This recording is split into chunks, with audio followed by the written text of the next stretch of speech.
Farr, a writer with VentureBeat, and I'm here today with Phil Libin, CEO of Evernote. It's interesting. Evernote is now associated with its cool design.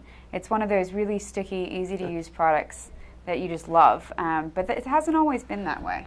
No, and I'm glad to hear you say that it's associated with good design, because that was really an intentional effort for us a few years ago, where we all sat around and said, hey, let's stop making ugly stuff and try to focus on design some more. So it's paying off. And so what does that mean? It means experience first, or does it mean kind of visually beautiful products? Yeah, experience first is actually exactly right. So what we realized was we had this meeting about 2 years ago, and we said we've been doing everything wrong. We've been making software, I think, the way most people do it, which is feature first. So we kind of make a checklist of functions that we want, and then we go off and we check off the requirements. And yeah. I think we did that first, and we kind of got lucky, and we got something that was pretty great, but ultimately that doesn't lead to a really good product. So we said we're going to go from feature first to experience first, where we start with the design, and then everything else follows from that. And how do you change kind of the ethos and the driving vision of the company? A lot of yelling, basically. And then, a lot of why aren't we building better stuff, that kind of thing. And then, we went out and we hired some really great people. And it turns out we had some really great designers already. So it was about giving them more voice, making sure that they were invited to all of the first meetings, that basically nothing got past the first step until there was a design on board. But also we went out and we hired, great new people, and we just try to have a culture where the experience is the only important thing. And so were you rapidly iterating? If somebody had a new product idea, you get it out there, even if it's not fully functional, to see if users like it? Sometimes. So we really experiment with different things. In fact, just the two products that we just released, Evernote Hello 2.0 and Penultimate, were really two totally different approaches to the design. So for Hello, we said, make everything different. Like, start over.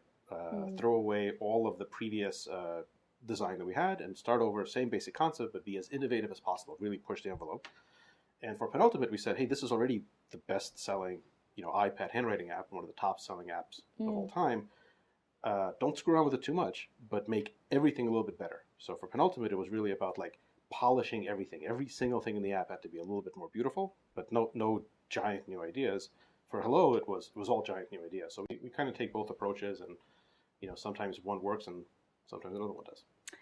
Every time I meet with CEOs of business software companies and enterprise companies, they always complain that the software has traditionally been pretty ugly. Do you think that it's, we're really getting to a place now where design is a focus, or are we still at the very early stages of where we can go? We're very early stages, and a lot of I'm glad to see that there's a trend now for business software makers to say, hey, let's stop making ugly stuff. But I think, even that's just at a very surface level. It's not sufficient to make pretty icons. You really have to think about not just the visual beauty, although that's important. You really have to think about the entirety of the experience with the product, with how you get it, with support, with what happens when it goes wrong, with the entirety of the experience. And it takes a while. It takes a while to kind of embrace that idea, but I think we're moving in the right direction. So have you had to make new hires because of this? And if so, who did you bring on? What roles specifically did you bring on? Definitely. Well, and we kind of said, we thought of the idea of business class as a concept. Business class, when you apply it to airline travel, it means something. Business class is, it's kind of nice, right? It's nicer than normal stuff. Yeah. But business class for technology, it's the opposite. It means it's bad. It's worse than consumer class. So we kind of thought our employees deserve better. They deserve a great experience. We want people who come to work to feel like they're getting a better experience at work, because they're important, high-paid, rare people. So we kind of wanted to bring the idea of business class back to software, back to technology. And we hired many new people because of it. We hired many new designers. We hired much more designers now than we ever used to. In fact, that's the hardest position to get. But not just visual designers. We get writers, we get musicians, we get experienced designers, we get people thinking about the support. Customer support is a really important part of the overall experience. So we said, we track NPS, Net Promoter Score, how satisfied are customers with Evernote. And one of the things we said is, we want to track how satisfied are people who have had experience with our customer support versus people who haven't. And our requirement was that people who contacted Evernote support had to have a higher satisfaction than people who didn't, which is a big thing, because obviously you're only contacting support if something went wrong. Yeah. And the requirement was, we want to build a support structure that even though you only got in touch with them because something went wrong, at the end you were happier than someone who had never contacted them. So we hired and managed things that way. And how has the company culture changed in the last couple of years with this new emphasis on design? It's permeated everything. So our office, our facilities right now are basically run by the person who is in charge of the overall brand experience. We sort of see the physical space as a direct extension of our brand. Huh. Yeah.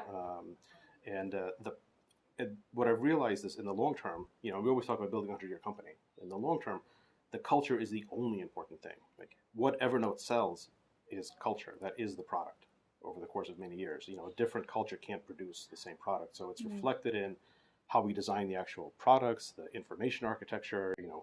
Our office is very open and transparent, and our product is very open and transparent.